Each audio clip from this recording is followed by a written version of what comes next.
नमस्कार दोस्तों, आपका फिर से एक और नई कहानी में दिल से स्वागत है। तो दोस्तों, आपको हमारी कहानी अच्छी लगे तो इसी स्टोरी डे इंस्पायर्ड 9 और 90 चैनल को सब्सक्राइब करें। तो दोस्तों, करते हैं कहानी शुरू। बिना टाइम वेस्ट के एक राजा का शासन था। वह राजा बहुत ही शक्तिशाली था। उसके पास सब कुछ था, बेशुमार दौलत थी, अच्छी प्रजा थी जो उसका ख्याल रखती थी, उसके आदेशों का पालन किया करती थी और वह भी अपनी प्रजा का खूब ध्यान रखा करता था। उन्हें कभी किसी चीज की कोई कमी महसूस नहीं होने देता था। कहने को तो राजा के पास सब कुछ था, किसी चीज की कोई कमी नहीं थी, लेकिन उसका मन कभी किसी एक काम पर नहीं टिक पाता था। वह जब भी किसी भी चीज को करने का प्रयास करता तो उसका ध्यान कहीं भटक जाता है। इस चीज को लेकर वह बहुत चिंतित रहता था। कई बार वह अपने बगल के राज्य के राजाओं से भी मिला था और सभी ने उसे अलग अलग राय दी। सभी ने उस राजा को अलग अलग तरीके बताए।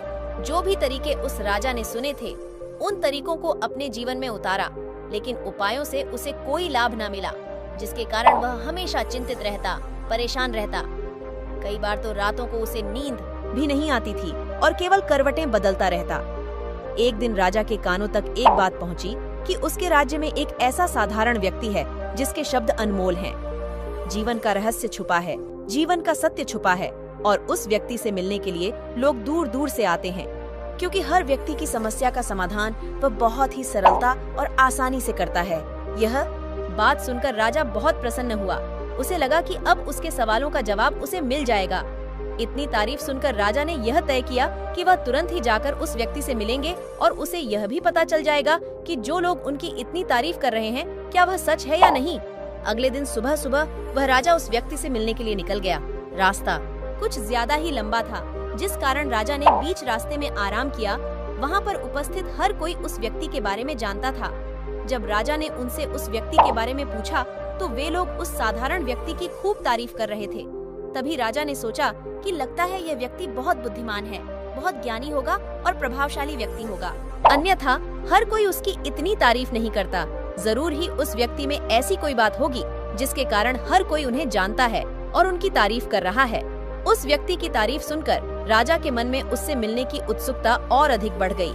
अब वह राजा जल्द से जल्द उस व्यक्ति से मिलना चाहता था, जिसके कारण वह आगे का सफर तय करना शुरू कर देता है। जैसे वह राजा उस व्यक्ति के आश्रम पहुंचता है, आश्रम में उसे कोई नजर नहीं आता। आश्रम के पीछे एक छोटा सा बगीचा था। जब राजा वहां पहुंचता है तो उसने देखा कि एक माली बगीचे में काम कर रहा है। उसका पूरा शरीर मिट्टी से लटपट है, पैरों में कोई चप्पल नहीं है। इसको देखकर राजा ने माली से कहा, सुनिए महोदय, इस आश्रम के गुरु कहाँ हैं? मैं उनसे मिलने आया हूँ। इस पर वह माली जवाब देते हुए कहता है, श्रीमान आप अंदर बैठिए, मैं उन्हें बुलाता हूँ, वे जल्द ही आपसे मिलेंगे। बात सुनकर राजा अंदर कुटिया में जाकर बैठ गया और उसका आश्रम में आने का इंतजार करने लगा। कुछ देर प्रतीक्षा करने के बाद जब असाधारण व्यक्ति उस राजा के सामने पहुंचा, उसने देखा कि यह तो वही व्यक्ति है जो बगीचे में काम कर रहा था। राजा ने उन्हें नमस्कार किया और बहुत हैरानी से कहा, अरे आप तो वही माली है जो बाहर बगीचे में काम कर रहे थे, लेकिन अब की बार तो माली एक बौद्ध भिक्षु के रूप में आया था। तभी बौद्ध भिक्षु राजा से कहते, मालिक हूँ और मैं ही वह असाधारण व्यक्ति हूँ जिससे आप यहाँ इतनी दूर मिलने आए हैं। कृपया करके अपने आने का कारण बताएं। इस पर राजा उन बौद्ध भिक्षु से कहते हैं, हे महाराज, मैंने सुना है कि आप जैसा व्यक्ति इस पूरे राज्य में नहीं है। मैंने आपकी तारीफ सुनी है, मैंने आपके बारे में कई सारी अच्छी बातें सुनी हैं। मैंने यह भी सुना है कि आपके पास जो भी अपनी समस्या लेकर आता है, उसकी समस्या का समाधान आप अवश्य करते हैं। इसी कारण मैं आज आपसे यहाँ पर मिलने आया हूँ और मैं आपसे उपदेश चाहता हूँ, लेकिन मेरे मन में एक शंका है। इस पर बौद्ध भिक्षु राजा से कहते हैं, कैसी शंका? इस पर राजा कहता है, मैंने बहुत से विद्वानों को देखा है, बहुत ज्ञानियों को देखा है। वे जब भी चलते हैं तो उनके पास तरह तरह की ज्ञान की किताबें होती। उनके पास ऐसा कोई ना कोई संकेत जरूर नजर आता है जिससे यह पता चल सकता है कि वे लोग ज्ञानी हैं। लेकिन आपके पास तो ना कोई ज्ञान की किताबें हैं और ना ही कोई ऐसे संकेत आप में नजर आ रहे हैं, लेकिन उसके बावजूद आप बहुत शांत नजर आ रहे हैं। क्या आप मुझे इसका रहस्य बता सकते हैं? इस पर बौद्ध भिक्षु मुस्कुराने लगे और राजा से कहते हैं, मेरा ज्ञान तो इस संस्कार में प्रकृति के रूप में हर जगह है। मैं अपना ज्ञान जीवन की सरल और साधारण वस्तुओं से ही लेता हूँ। महाराज, आप यहाँ किसी समस्या को लेकर परेशान हैं, कृपया आप मुझे आपके यहाँ आने का कारण समझाएं। इस पर राजा कहते हैं, गुरुवर, मेरा यहाँ आने का कारण ये है कि मैं किसी भी काम को लेकर लंबे समय तक इस कार्य पर अपना ध्यान नहीं लगा पा रहा। मैं कुछ ही देर में उस कार्य से भटक जाता हूँ। कृपया कर मुझे अपनी समस्या का समाधान बताएं। मैं इस बात से काफी चिंतित हूँ। बौद्ध भिक्षु ने राजा की चिंता को समझकर कहा, महाराज, आपकी समस्या मुझे समझ आ गई है। आप जिस कार्य पर ध्यान नहीं लगा पा रहे, उसके लिए मैं आपको एक उपाय बता सकता। सुबह जब आप मुझसे मिलेंगे तो मैं आपके सभी सवालों का जवाब आपको दे दूंगा। यह कहकर बौद्ध भिक्षु वापस अपने बगीचे में लौट गए और वह राजा भी वापस अपने महल लौट गया। लेकिन सम्राट को रात भर नींद नहीं आई। वह बस यही सोच में खोया रहा कि आखिर बौद्ध भिक्षु मुझे क्या बताने वाले हैं। वह तो मुझे एक साधारण से माली नजर आ रहे हैं, लेकिन जिस तरह से उनका मन शांत था, जिस तरह से वह शांत नजर आ रहे थे, यह बहुत आश्चर्य करने वाली बात है। रात भर राजा ख्यालों में ही खोया रहा। अगले दिन सुबह सूरज निकलने से ठीक पहले राजा उस आश्रम पर वापस पहुंचा। वहां पर बौद्ध भिक्षु पहले से ही उपस्थित थे। जैसे ही सम्राट वहां पहुंचा, उन बौद्ध भिक्षु ने एक पानी का छोटा सा जग सम्राट के हाथ में थमा हुए कहा, इसे लीजिए और पौधों पर धीरे धीरे पानी डालिए। यह आपके सामने पूरे 16 पौधे हैं। इन सभी पर आपको इसी प्रकार पानी डालते चलना है। लेकिन जब आप इस क्रिया को कर रहे होंगे तो उस वक्त मेरी एक बात का अवश्य ध्यान रखेंगे कि आपको इस दौरान कुछ और नहीं करना है, न कुछ सोचना है और न ही कहीं आपका ध्यान भटकना चाहिए। आप जब इन पौधों को पानी दे रहे होंगे तो आपका पूरा ध्यान केवल इन पौधों पर ही होना चाहिए। यदि इस बीच आपके मन में कोई विचार आए तो वहीं पर रुक जाएगा और फिर दोबारा से पहले पौधे से पानी डालना शुरू कीजिए। और जब आप मेरी बात मानकर किसी प्रकार इन सभी 16 पौधों को पानी दे देंगे, तब आप मेरे पास आइएगा। मैं आपके सभी सवालों का जवाब आपको दे दूंगा। राजा ने आज तक ऐसा कोई काम नहीं किया था और उसे यह काम बहुत छोटा सा लग रहा था। राजा पहली बार ऐसा कोई काम करने जा रहा था। उसने पानी के जग से पहले पौधे पर बहुत ही ध्यानपूर्वक पानी दिया और फिर दूसरे पौधे की ओर आगे गया। दूसरे पौधे पर भी उसने ध्यानपूर्वक पानी दिया। फिर उसने तीसरे पौधे पर पानी देना शुरू किया ही था कि उसके मन में तरह तरह के विचार उत्पन्न होने लगे। उसे अपने महल का बगीचा याद आने लगा, जहाँ पर तरह तरह के फूल थे, तरह तरह के पौधे लगे हुए थे। तभी अचानक उस राजा को बौद्ध भिक्षु की बात याद आ गई कि यदि मन में कोई भी विचार उत्पन्न हो तो उसे फिर से पहले पौधे से पानी देना शुरू करना होगा। राजा तुरंत ही पहले पौधे के पास वापस पहुंचा और उसने फिर से ने पहले पौधे को पानी दिया। दूसरे पौधे को उसने फिर से ध्यानपूर्वक पानी दिया। जैसे ही वह तीसरे पौधे पर पहुंचा, उसके मन में फिर से कई तरह के विचार उत्पन्न होने लगे। अब की बार यह सोच रहा था, पता नहीं मेरे बिना मेरे साम्राज्य में क्या हो रहा होगा। और अब की बार राजा को बहुत क्रोध आने लगा। मैंने सोचा कि आखिर मैं यह छोटा सा कार्य क्यों नहीं कर पा रहा हूँ। वह तुरंत ही फिर से पहले पौधे के पास पहुँचा।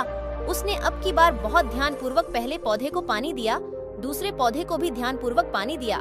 ऐसे करते करते अब की बार राजा करीबन 5 पौधों में बहुत ही ध्यानपूर्वक पानी दे चुका था। लेकिन अब जैसे ही उसने 7वें पौधे पर पानी देना शुरू किया, उस पानी को देखकर राजा के मन में नदी के विचार उत्पन्न होने लगे। सम्राट अब बहुत परेशान हो चुका था। जितनी बार वह पौधों को पानी देने का प्रयास करता है, हर बार वह असफल हो जाता है। उसका मन उतना ही ज्यादा उदास होता जाता है और वह खुद पर क्रोधित हो जाता है। राजा यह बात बहुत अच्छी तरह से जानता था कि भिक्षु उसकी परीक्षा ले रहे हैं। वह बहुत बुद्धिमान था, इस कारण उसने उन बौद्ध भिक्षु के सभी नियमों का पालन करना जरूरी समझा। राजा जितनी बार भी कोशिश करता है, हर बार वह असफल हो जाता। उसका मन उतना ही ज्यादा व्याकुल होता जाता। हमेशा खुद को किसी न किसी विचार में उलझा हुआ पता ऐसे ही करते करते सुबह से शाम का वक्त हो चुका था।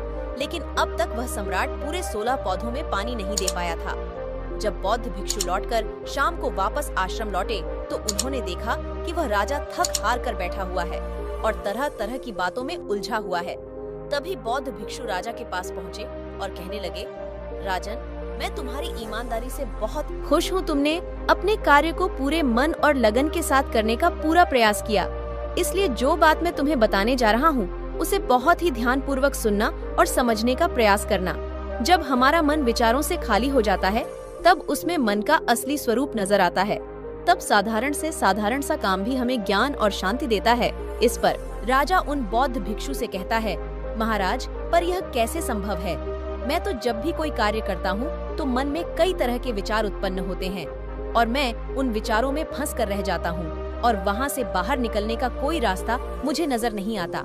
तभी बौद्ध भिक्षु मुस्कुराने लगे और राजा से कहते हैं, तुम पौधों में पानी नहीं डाल रहे थे, तुम तो जल्दी जल्दी अपने इस कार्य को बस खत्म करना चाहते थे। तुम्हारे मन में तो यह विचार उत्पन्न हो रहा था कि तुम जल्दी से जल्दी इन 16 पौधों में पानी दे दो और उसके बाद तुम मुझसे मिल सको और अपने प्रश्नों का उत्तर जान सको। किसी कारण बस यह कार्य तुम्हें बोझ सा प्रतीत हो रहा था, मानो मैंने तुम्हारे कंधों पर एक बोझ रख दिया हो, और यही कारण है कि तुम अपने आप को इस पल में रोक नहीं पाए।